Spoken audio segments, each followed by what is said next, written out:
Hello बच्चों, welcome to your class. उम्मीद करता हूँ आप लोग खैर आफियत से होंगे। तो बच्चों चलिए आज हम लेसन नंबर 19 पढ़ते हैं। लेसन नंबर 18 उम्मीद करता हूँ आप लोग ने कॉपी पे लिखा होगा, अपना कॉपी कंप्लीट किया होगा। तो लेसन नंबर 19 है आपका लास्ट लेसन T2 का अनोखा बलिदान। चित्तौड़ की भूमि जहाँ एक और देशभक्तों तथा वीरों के लिए प्रसिद्ध है, वही दूसरी ओर वहाँ की वीर नारियों के त्याग तथा बलिदान की बहुत सी गाथाएं अमर है। तो चित्तौड़ की भूमि ये कहते हैं कि चित्तौड़ की भूमि देशभक्तों तथा वीरों के लिए प्रसिद्ध है। ठीक है।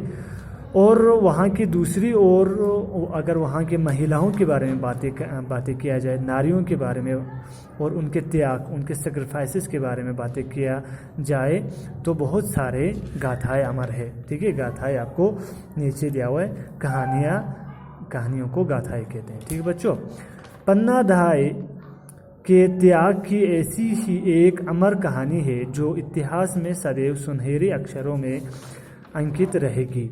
और उनमें से एक जो है वो पन्ना धाई का एक ऐसा त्याग है, ऐसा सेक्रीफाइस है जो इतिहास में अमर रहेगा। ठीक है, सदैव इतिहास में अमर रहेगा। ठीक है।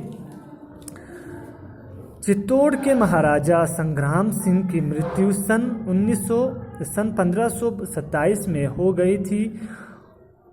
होने पर उनके बड़े पुत्र विक्रमजीत ने वहाँ का राजकाज संभाल लिया। ठीक है। तो बच्चों यहाँ पे क्या है, चित्तौड़ का महाराजा जिनका नाम संग्राम सिंह था, उनका मृत्यु 1527 में हो गई थी। ठीक है, यहाँ पे थोड़ा मिसप्रिंट हुआ है, यहाँ पे आएगा बच्चों, ये लिखा हुआ है होने पर, क्या मृत्यु होने पर आएगा। ठीक है, होने पर जब मृत्यु हुआ राजा का तो उनका जो बड़ा बेटा था विक्रमजीत ने वहाँ का राजकाज संभाल लिया। ठीक है, विक्रमजीत ना तो अपने पिता के समान पराक्रमी था और ना ही राज्य में उसका प्रभाव था। अब जो बड़ा बेटा था जिनका नाम विक्रमजीत था, वो अपने पिता के समान, पिता के जैसे पराक्रमी नहीं थे, बहादुर नहीं थे। ठीक है, और ना ही उसका प्रभाव था अपने राज्य के ऊपर। इसीलिए उसे गद्दी से उतारकर महाराणा संग्राम सिंह के छोटे पुत्र उदय सिंह को गद्दी पर बैठा दिया।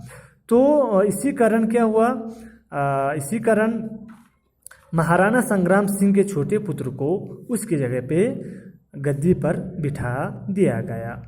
उस समय उदय सिंह केवल 6 वर्ष के थे। उनकी माता कर्मवती का स्वर्गवास हो चुका था।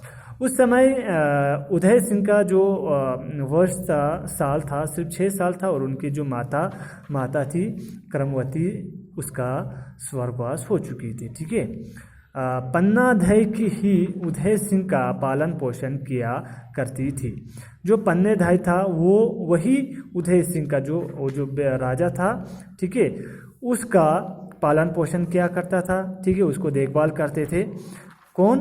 पन्ना धाई। हाँ, पन्ना धाई। पन्ना का भी एक पुत्र था। पन्ने का भी खुद का एक लड़का था, पुत्र था, जिसका नाम चंदन था। क्या था नाम? चंदन था।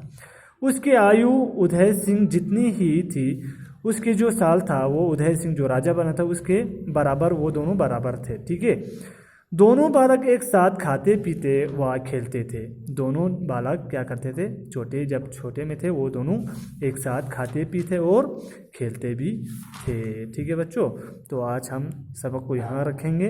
उम्मीद करता हूँ यहाँ तक आपको समझ में आया होगा।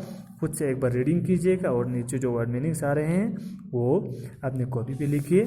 So stay at home, stay safe. Thank you.